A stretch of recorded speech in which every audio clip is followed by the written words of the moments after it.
लीजिए एक बार फिर से हाजिर हूँ लेकर के एक और नई ऑडियो बुक समरी। नमस्कार दोस्तों, आप सभी का स्वागत है। तो आइए शुरू करते हैं the 5 languages of love, the secret to love that last से, जिसे लिखा है गैरी चैपमैन ने। तो आइए जानते हैं कि इस किताब में हम प्यार की कौन सी 5 भाषाएं सीखने वाले हैं। तो इस समरी का पहला चैप्टर कहता है कि लव एक ऐसी चीज है जिसकी शुरुआत घर से होनी चाहिए। लव के बारे में जो पहली चीज आप सीखते हैं वो है अपनी फैमिली से प्यार करना। वैसे मेरे हिसाब से लव का मतलब है सैम और ग्रेस। जी हाँ, जो मेरे मम्मी डैडी है और मुझे 50 साल से भी ज्यादा प्यार करते रहे हैं। अगर ये लोग मुझे इतना प्यार नहीं देते तो शायद मैं तो ये किताब लिखने की बजाय ना अभी तक प्यार ही ढूंढ रहा होता। तो मेरे लिए घर का मतलब कारोलिन भी है, जिसके साथ मेरी शादी हुए लगभग 40 साल से भी ज्यादा वक्त हो गया है। लोग डिफरेंट लैंग्वेजेस में बात करते हैं, मगर लव की लैंग्वेज और फीलिंग्स को एक्सप्रेस करने का तरीका पूरी दुनिया में एक ही है। और आपकी लव लैंग्वेज में बात करने के लिए ये जानना बहुत जरूरी है कि आखिर आपकी लव लैंग्वेज कौन सी है। वैसे अपनी शादी के इतने सालों बाद ना मैंने ये रियलाइज किया कि लव की 5 इमोशनल लैंग्वेजेस होती है और इन 5 लव लैंग्वेजेस को यूज करके हर कोई अपने लव और इमोशन का इजहार कर सकता है। और मैं ये यकीन से कह सकता हूँ कि अगर आप अपने स्पाउस की प्राइमरी लैंग्वेज को समझ करके उसे बोलना सीख गए तो एक लॉन्ग लास्टिंग और प्यार भरी मैरिड लाइफ के सीक्रेट की चाबी आपके हाथ लग जाएगी। जी हाँ, तो आइए अब आगे बढ़ते हैं चैप्टर नंबर 2 की तरफ, जिसमें हम जानेंगे कि शादी के बाद प्यार का क्या होता है। तो हुआ यूं कि एक बार ना मैं एक आदमी से मिला जिसने मुझसे मेरे प्रोफेशन के बारे में पूछा। जब उसे पता चला कि मैं एक मैरिज काउंसलर हूँ और एक मैरिज एनरिचमेंट सेमिनार्स को लीड करता हूँ, तो उस आदमी ने सवाल किया कि शादी के बाद प्यार का क्या होता है। उस आदमी की 3 शादियां हो चुकी थी। उसकी पहली शादी 10 साल टिकी, दूसरी शादी 3 साल और तीसरी शादी 6 साल तक। अब अपनी 3 शादियों के फेल होने के बाद वो हैरान है कि आखिर शादी के बाद प्यार कहाँ चला जाता है। तो उसकी पहली शादी की बात करें तो 3-4 साल तक अच्छी चली, फिर उनका बेबी हो गया। बेबी के आने के बाद उसकी वाइफ का सारा अटेंशन उनके न्यू बॉर्न बेबी की ओर चला गया। पति को लगने लगा कि जैसे घर में उसकी कोई इम्पोर्टेंस ही नहीं है। जब उसने ये बात अपनी वाइफ को बोली तो उसने कहा कि 24 घंटे नर्स बनकर के बेबी की देखभाल करना कोई मजाक नहीं है, बल्कि उसे भी इस काम में उसकी मदद करनी चाहिए। अब अपनी वाइफ की ये बात सुनकर के उसे और भी बुरा लगा और फिर उनके बीच में ना धीरे धीरे करके दूरियां बढ़ती चली गई। दोनों एक दूसरे को समझ ही नहीं पा रहे थे, जिसकी वजह से उनके बीच में प्यार जैसी कोई चीज नहीं रह गई थी। फिर एक दिन वो दिन आया जिसके बारे में शायद कोई सोचता भी नहीं है। जी हाँ, दोनों इस बात के लिए एग्री हो गए कि उन्हें अब डिवोर्स ले लेना चाहिए और इस तरीके से उस आदमी की पहली शादी टूट गई। अगर बात करें उसकी दूसरी शादी की तो शुरुआत से ही ये शादी अच्छी नहीं थी। सिर्फ 6 महीने की डेटिंग के बाद दोनों ने शादी कर ली थी। उन्हें अपने हनीमून पे इतना बुरा एक्सपीरियंस हुआ कि वो कभी भी इस बात को भूल ही नहीं पाए, क्योंकि शादी से पहले ये एक वर्ल्ड विंड रोमांस था और शादी के बाद में असली जंग शुरू हुई।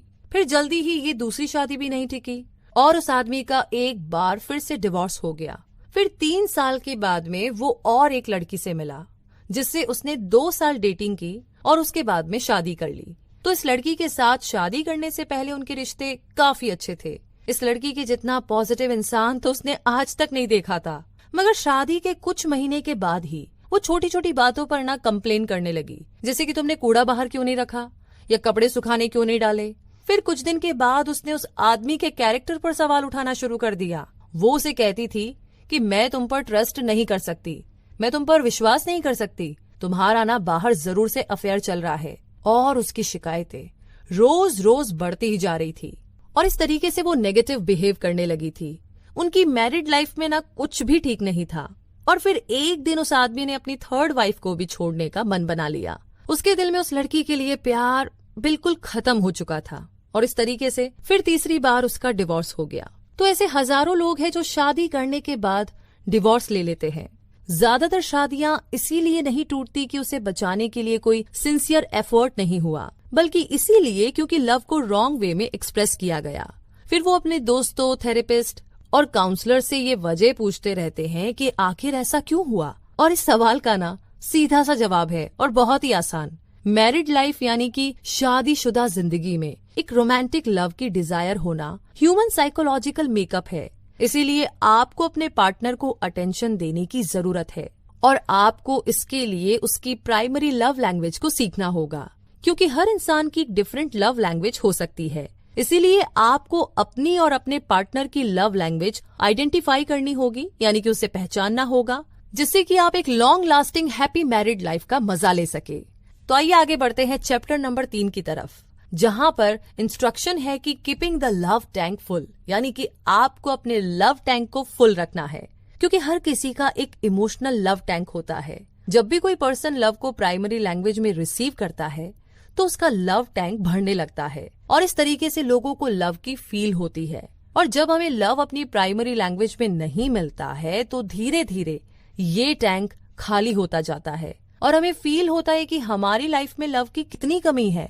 जब ये टैंक्स खाली होने लगते हैं तभी रिलेशनशिप में इश्यूज आते हैं। इंसान जब प्यार में पड़ता है तो उसे लगता है कि ये रिलेशन अब हमेशा के लिए है। फिर कुछ टाइम के बाद में, जैसे कि 2 साल के बाद, हर रिलेशनशिप में ये इश्यूज आने लगते हैं। अगर आप चाहते हैं कि आपका रिलेशन लॉन्ग लास्टिंग रहे तो आपको अपने स्पाउस की प्राइमरी लैंग्वेज को सीखना पड़ेगा। अगर उनका लव टैंक फुल है तभी वो आपको भी भरपूर प्यार दे पाएंगे। तो आप अपने लव टैंक को हमेशा फुल रखें। और इसी के साथ आगे है चैप्टर नंबर 4, जो कहता है फॉलिंग इन लव, यानी कि ये चैप्टर ना थोड़ा पेसिमिस्टिक है और उदास करने वाला भी। मैं आपको इस चैप्टर में किसी के प्यार में पड़ने का एग्जैक्ट प्रोसेस बताऊंगा, लेकिन हो सकता है कि बगैर किसी डिटेल्स के मैं इस बात को एक फनी वे में खत्म करूं, क्योंकि आपको फॉलिंग इन लव का प्रोसेस बताते हुए मैं रियलिस्टिक रहना चाहता हूं। हो सकता है कि आपको कुछ पेसिमिस्टिक लगे और इससे पर्सपेक्टिव का मतलब समझ आता है, क्योंकि ऐसे बहुत से कपल है जो प्यार में पड़ते हैं, शादी करते हैं और फिर लास्ट में सेपरेट हो जाते हैं। ये बड़े ही दुख की बात है, मगर सच है कि हमारे कल्चर में आजकल डिवोर्स बहुत ही कॉमन हो गए हैं। तो मैंने देखा है कि 2 साल की इनिशियल लव फेज के बाद लोग अपने पार्टनर के नेचर का दूसरा साइड देखना शुरू कर देते हैं, जो उन्होंने पहले कभी नहीं देखा होता। उन्हें ये सोचकर के ज्यादा पेन और हर्ट होता है कि वो प्यार में कितने अंधे थे। प्यार का नशा जब उतरता है तो कड़वी रियलिटी से सामना होता है, जो उन्हें और भी ज्यादा रूड बना देती है। फिर उनके रिश्ते में छोटा सा रीजन भी, मतलब तिनके जैसी बात भी ना, एकदम तिल का ताड़ बन जाती है। जैसे कि सिंक में बाल मिलना तकरार की वजह बन जाता है और फिर लड़ाइयाँ शुरू होती है और लोगों के सामने उन्हें झूठ मूठ का खुश होने का दिखावा करना पड़ता है। मैं आपको इस बात का एक सोल्यूशन दे सकता हूँ। फॉलिंग इन लव हर किसी के साथ होता है। अगर हर कपल को ये रियलाइज है कि वो अपनी किसी एक्टिव चॉइस की वजह से एक दूसरे से जुड़े हुए हैं, तो फिर दोबारा से वो एक दूसरे को प्यार करना भी सीख सकते हैं। इस चैप्टर में हमने कहा था कि फॉलिंग इन लव का प्रोसेस एक टेम्पररी इमोशनल एक्सपीरियंस होता है और रियल लव तब तक स्टार्ट नहीं होता जब तक कि emotional falling in love process शुरू ना हो जाए। फैक्ट तो ये है कि हर रिलेशनशिप डिफरेंट है और इस चैप्टर का मेन फोकस ये समझाना है कि फॉलिंग इन लव तो इजी है, मगर स्टेइंग इन लव काफी मुश्किल काम है। दरअसल ये ना एक बिल्कुल अलग टास्क है। आपको प्यार के रास्ते में 1000 मुश्किलें मिलेगी, कई चैलेंजेस आपके सामने आएंगे, मगर आपको गिव अप नहीं करना है। हर हाल में अपने प्यार के लिए आपको लड़ना होगा। और बेस्ट पार्ट ये है कि जब आप साथ मिलकर के इन हर्डल और ऑब्स्टिकल से बाहर आ जाएंगे तो आपका रिलेशन और भी स्ट्रॉन्गर होगा। तो आप इस बात का खास ख्याल रखें।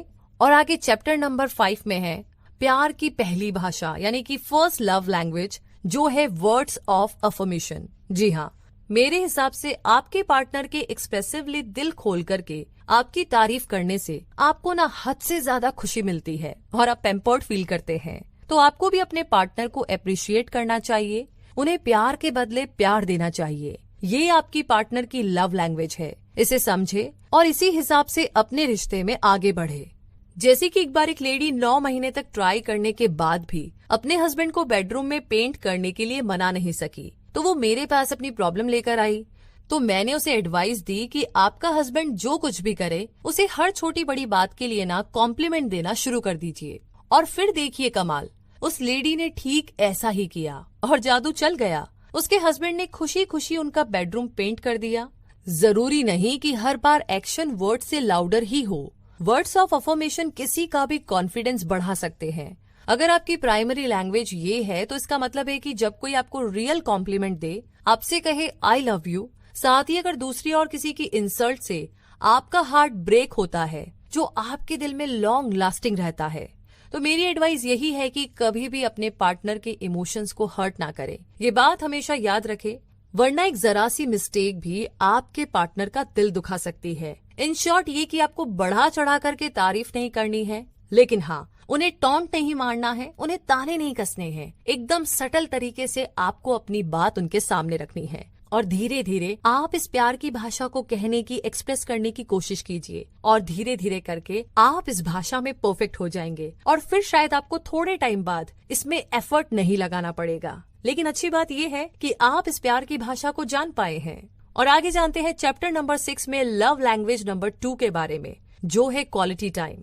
इस चैप्टर में ना आपको मैं कुछ ऐसे टिप्स दूंगा जिससे कि आप अपने स्पेशल पर्सन के साथ क्वालिटी कॉन्वर्सेशन को एंजॉय कर सकेंगे। अगर ये आपके स्पाउस की प्राइमरी लव लैंग्वेज है तो आपको ये टिप्स डेफिनेटली यूज करने ही चाहिए। अब ये हो सकता है कि ये आपकी प्राइमरी लव लैंग्वेज ना हो, मतलब आपके पार्टनर की है लेकिन आपकी नहीं है, तो फिर भी आप अपने पार्टनर के लिए ये जरूर करें। साथ ही अपने पार्टनर के साथ ना कुछ क्वालिटी एक्टिविटीज के लिए भी आप टाइम जरूर निकालें। एग्जाम्पल के लिए, जैसे कि एक लेडी ने बताया कि मेरी और डेरेक की कभी भी फाइट नहीं हुई।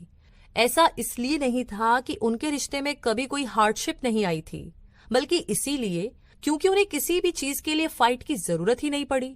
उनका आपस में कम्युनिकेशन हमेशा बहुत बढ़िया रहा था, इसीलिए उनकी कभी कोई फाइट नहीं हुई। अब उन्हें ये अच्छे से मालूम हो गया था कि अपने स्पाउस के साथ इफेक्टिव कम्युनिकेशन कैसे करे, जिससे मिसअंडरस्टैंडिंग यानी कि गलतफहमी की प्रॉब्लम ही ना हो। तो किसी भी रिलेशनशिप में कम्युनिकेशन ना बहुत इंपॉर्टेंट है। ये आपके रिश्ते की चाबी है, जिसे आप बहुत प्यार करते हैं। अपना हर काम उसके साथ मिलकर करें, साथ में की गई एक्टिविटीज को पूरी वैल्यू दे और फिर आपका पार्टनर भी आपको उतनी अटेंशन और भरपूर प्यार देगा। आपको ये बात हमेशा याद रहे कि अटेंशन ना मिलने पर आपका पार्टनर हर्ट हो सकता है। कुछ ऐसी चीजें होती हैं जो रिश्ते में दरार डाल सकती है, जैसे अपने पार्टनर की बात न सुनना, डिस्ट्रैक्शन और अपनी खास डेट्स को पोस्टपोन करना। आप ये सारी चीजें, सारी बातें अवॉइड करें तो बेटर होगा। इस बारे में सोचिए, लिस्ट बनाइए कि ऐसी कौन कौन सी चीजें हैं जो आप कर रहे हैं लेकिन नहीं होनी चाहिए। तब तक के लिए हम थोड़ा और आगे बढ़ते हैं चैप्टर नंबर 7 की तरफ, जहाँ पर है लव लैंग्वेज नंबर 3। जी हाँ, ये है प्यार की तीसरी भाषा, जो है रिसीविंग गिफ्ट्स, यानी कि गिफ्ट्स लेना। क्योंकि गिफ्ट जो होते हैं वो एक्चुअली ना लव का विजुअल सिंबल होते हैं। वो इंसान जिसकी प्राइमरी लव लैंग्वेज गिफ्ट्स लेना होती है, उन्हें अपने पार्टनर से गिफ्ट लेने में बहुत खुशी मिलती है। गिफ्ट मिलने से उन्हें लगता है कि कोई है जो उनकी केयर करता है। उन्हें ये चीज इतनी खुशी देती है कि एक स्मॉल डेली जेस्चर का एब्सेंस उन्हें हर्ट कर सकता है। गिफ्ट का मतलब सिर्फ एक्सपेंसिव चीजें नहीं है। गिफ्ट वो होता है जो दिल से दिया जाए और उसमें देने वाले की ना सच्ची फीलिंग्स होती है। फिर चाहे ये छोटा सा ही क्यों ना हो, लेकिन आपके पार्टनर को खुशी दे सकता है अगर आपने उसे दिल से दिया है। आपका पार्टनर इसके पीछे आपका प्यार और इंटेंशन देखेगा। कभी कभी गिफ्ट देने से आपको अपने पार्टनर की एप्रिसिएशन भी मिलती है। और जैसा कि हमने पहले कहा कि अगर ये आपके पार्टनर की प्राइमरी लव लैंग्वेज है, तो अपने पार्टनर को गिफ्ट्स देकर के खुश करते रहिए। पहले ना उनकी पसंद की चीजों की एक लिस्ट बनाइए और फिर डिसाइड कीजिए कि आपको कैसा गिफ्ट देना चाहिए। तो चलिए, अगर ये आपके पार्टनर की लव लैंग्वेज है तो आई एम श्योर आप इस पे काम जल्दी ही शुरू कर सकते हैं। आगे है चैप्टर नंबर 8, जिसमें लव लैंग्वेज नंबर 4 यानी कि प्यार की चौथी भाषा है एक्ट्स ऑफ सर्विस। जी हाँ, एक्ट्स ऑफ सर्विस का कॉन्सेप्ट लैंग्वेज ऑफ लव का एक बहुत ही जरूरी पार्ट है। लोगों को फीलिंग ऑफ नेसेसिटी के बजाय लव और कंपैशन के साथ एक्ट्स ऑफ सर्विस पर एफर्ट करना चाहिए। किसी भी मैरिड लाइफ की एक बहुत ही डेलिकेट लैंग्वेज होती है, पर इसे अगर कंपैशन के साथ केयरफुली एग्जीक्यूट किया जाए तो कोई भी मैरिड कपल कंप्लीट हार्मनी के साथ खुश रह सकता है। अगर आपने लव चूज किया है तो इसे कुछ ऐसे एक्सप्रेस करिए कि आपका स्पाउस उस लव को फील कर पाए, और तब ये एक्ट इमोशनली इफेक्टिव होगा। ये एक्ट किसी गिल्ट, फियर या नाराजगी की वजह से नहीं होना चाहिए। अगर इन वजहों से आप ये एक्ट कर रहे हैं तो इसका कोई फायदा नहीं है। जैसे अब मैं आपको जिम की स्टोरी का एग्जाम्पल देता हूँ। जेनिस नाम की एक औरत थी, उसने अपनी ये स्टोरी मेरे साथ शेयर की। उसने बताया कि 20 साल तक वो अपने हस्बैंड की सेवा करती रही, मगर उसके पति ने हमेशा उसे डोरमेट की तरह ट्रीट किया। वो उसे इग्नोर करता था और मिसट्रीट करता था। उसे अपने दोस्तों और फैमिली के सामने ह्यूमिलेट किया करता था। उसे फिर भी अपने पति से नफरत नहीं थी, मतलब इतना कुछ होने के बाद उसने ना कभी भी अपने हस्बैंड का बुरा नहीं चाहा। मगर लास्ट में वो इतनी तंग आ चुकी थी कि अब उसके साथ रहना नहीं चाहती थी। उस औरत ने एक्ट ऑफ सर्विस पूरे 20 सालों तक की, मगर उसमें एक्सप्रेशन ऑफ लव नहीं था। वो एक गिल्ट, रिजेंटमेंट यानी कि नाराजगी और फियर की वजह से किया गया था। एक एक्ट ऑफ सर्विस तभी माना जाएगा जब उसे अपने पार्टनर का प्यार मिलेगा, जब उसका पार्टनर उससे ये कहेगा कि लाओ ये काम मैं करता हूँ और दिल से आपकी मदद करेगा, आपका बर्डन कम करने की कोशिश करेगा और साथ ही अपनी रिस्पॉन्सिबिलिटी को भी समझेगा। तो इसे कहते हैं एक्ट्स ऑफ सर्विस। और आगे है चैप्टर नंबर 9, जिसमें है प्यार की 5वीं भाषा यानी कि लव लैंग्वेज 5, फिजिकल टच। मुझे लगता है कि फिजिकल टच ना वो एक्शन है जो हमारी सोल को भी टच करता है। सिर्फ सेक्सुअल इंटीमेसी ही इसका मतलब नहीं है। आप सिंपली अपने पार्टनर का हाथ पकड़े या उसके साथ बैठे। बहुत से रिलेशनशिप में ऐसा होता है कि एक पार्टनर फिजिकल टच को सिर्फ सेक्सुअल इंटीमेसी से जोड़कर देखता है, जबकि दूसरे पार्टनर के लिए इसका मतलब हाथ पकड़कर बातें करना या क्वालिटी टाइम स्पेंड करना हो सकता है। इसे कंबाइन करना ना बड़ा मुश्किल काम है, लेकिन इसका सोल्यूशन ये है कि हर किसी को अपने रिलेशनशिप में सेक्रीफाइस और कॉम्प्रोमाइज करना सीखना चाहिए। बहुत बार ऐसा होता है कि लोग किसी मुसीबत के वक्त एक दूसरे को गले लगाते हैं, क्योंकि फिजिकल टच लव का एक पावरफुल कम्युनिकेशन है। मुश्किल वक्त में हमें किसी भी चीज से ज्यादा प्यार और अपनेपन की जरूरत होती है। अगर आपको लगता है कि आपके पार्टनर की प्राइमरी लैंग्वेज भी फिजिकल टच है, तो जब भी वो उदास लगे उन्हें एक टाइट हग दे करके उनका मूड लिफ्ट करे। इससे ना उनके चेहरे पर फिर से स्माइल आ जाएगी। और इसी के साथ आप भी अपने स्माइल को यूं ही कंटिन्यू बनाए रखिए, क्योंकि आगे है चैप्टर नंबर 10, जिसमें हम डिस्कवर करेंगे आपकी प्राइमरी लव लैंग्वेज को। जी हाँ, 5 टाइप की डिफरेंट लव लैंग्वेजेस को केयरफुली समझाने के बाद, एक्सप्लेन करने के बाद, अब मैं उन मेथड्स पर डिस्कस करूंगा जिससे कि आप अपनी और अपने पार्टनर की प्राइमरी लव लैंग्वेज को डिस्कवर कर पाएंगे।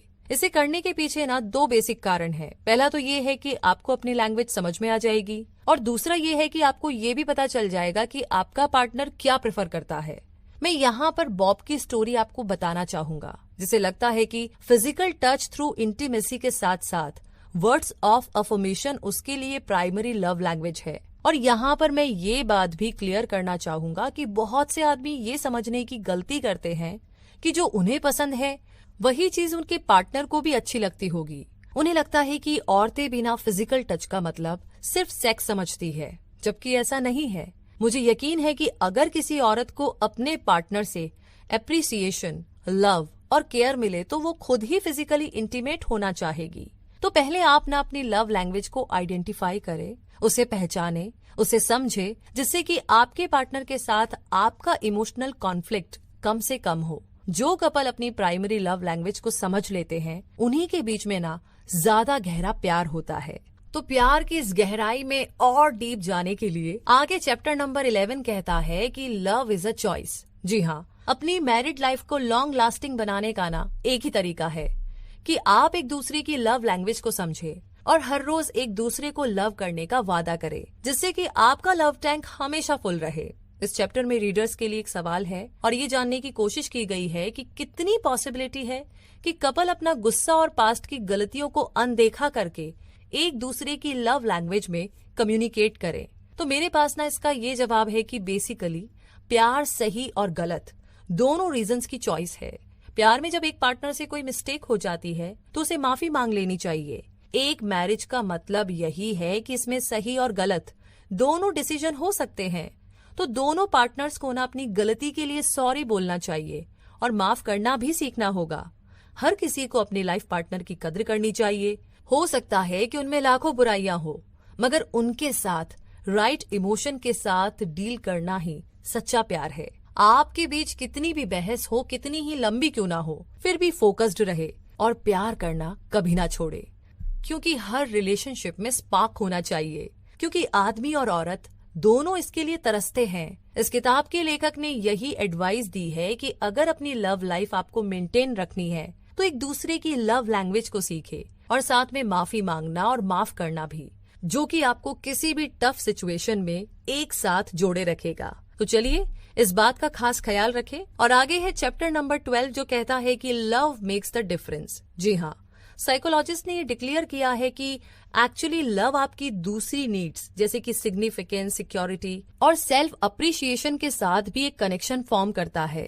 ये साबित हो चुका है कि जब आपके पार्टनर का प्यार आपको सेफ और वर्दी फील कराता है तो ये आपको एक सेंस ऑफ सिक्योरिटी देता है। ये दुनिया की सबसे बेस्ट वाली फीलिंग होती है जब आप किसी को उतना ही प्यार करते हैं जब पहली बार मिले थे। आप इसे ना एक ब्लेसिंग समझ सकते हैं, एक आशीर्वाद समझ सकते हैं। जब आपको प्यार मिलता है तो आपको फील होता है कि आप कितने कीमती हैं, कितने लकी हैं, कितने किस्मत वाले हैं, कितने वैल्यूबल हैं। मतलब दुनिया में बेस्ट है आप। और आपकी सेल्फ एस्टीम बिल्ड होती है और ये आपकी क्वालिटी ऑफ लाइफ को भी इम्प्रूव करती है। अगर मैरिड लाइफ में भरपूर प्यार है तो आप बिना किसी हेजिटेशन के अपने पार्टनर से कोई भी प्रॉब्लम शेयर कर लेते हैं। लव सिर्फ एक सोल्यूशन ही नहीं है बल्कि ये एक प्लेटफॉर्म है जहां एक अनलविंग स्पाउस भी आपसी अंडरस्टैंडिंग से लविंग बन जाता है। और आगे है चैप्टर नंबर 13 जहां पर हम जानेंगे लविंग द अनलव्ड के बारे में। एक्चुअली मेरा जो ये चैप्टर है ना, ये अपने रीडर्स के क्वेश्चन पर बेस्ड है। उस रीडर का नाम है एन, जिसका सवाल है कि क्या कोई किसी अनलव्ड पर्सन को प्यार कर सकता है। और ये सवाल सुनकर मुझे और मेरी वाइफ को ना हमारी मैरिड लाइफ के कुछ टफ एक्सपीरियंस याद आ गए थे। हम भी उस दौर से गुजरे थे जब हम दोनों बहुत बहस करते थे। हमें एक दूसरे पर इतना ज्यादा गुस्सा आता था कि हर छोटी छोटी बात पर हमारी लड़ाई होती थी, जिसका रिजल्ट ये हुआ कि हम एक दूसरे की शक्ल से भी नफरत होने लगी थी।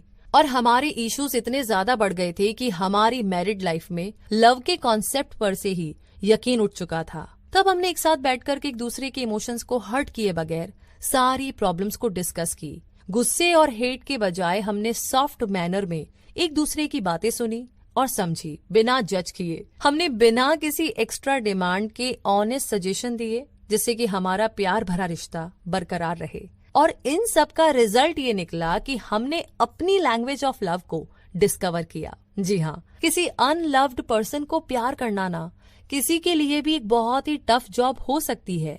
हेट का प्राइमरी रिएक्शन भी हेट और गुस्सा ही होता है। जब रिलेशन में प्यार की कमी होती है तो लव टैंक ड्राई हो जाता है, सेल्फ एस्टीम टूटने लगती है और फिर आपस में दूरियां बढ़ने लगती है। इस सिचुएशन में ना आपको ध्यान रखना होगा कि कहीं आप अपने पार्टनर की लव लैंग्वेज ना भूल जाए। इस लव लैंग्वेज को उसके दिल के पास पहुंचने के लिए यूज करें। उसे यकीन दिलाए कि आप उसे समझते हैं और ये सब करके आप अपनी हैप्पीनेस को फिर से पा सकते हैं। इसी के साथ आगे है चैप्टर नंबर 14 जो है चिल्ड्रन एंड लव लैंग्वेजेस। मतलब ये कि ये चैप्टर अपने बच्चों की लव लैंग्वेज को समझने के बारे में भी है।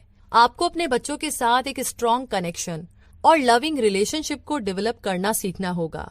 यहाँ मैंने अपनी शादी के बहुत से रियल लाइफ एग्जाम्पल्स यूज किए हैं और उन कपल्स के भी जिन्हें मैंने इतने सालों में काउंसिल किया है, ताकि मेरी इस किताब का एग्जैक्ट कॉन्सेप्ट सबको समझ में आ जाए।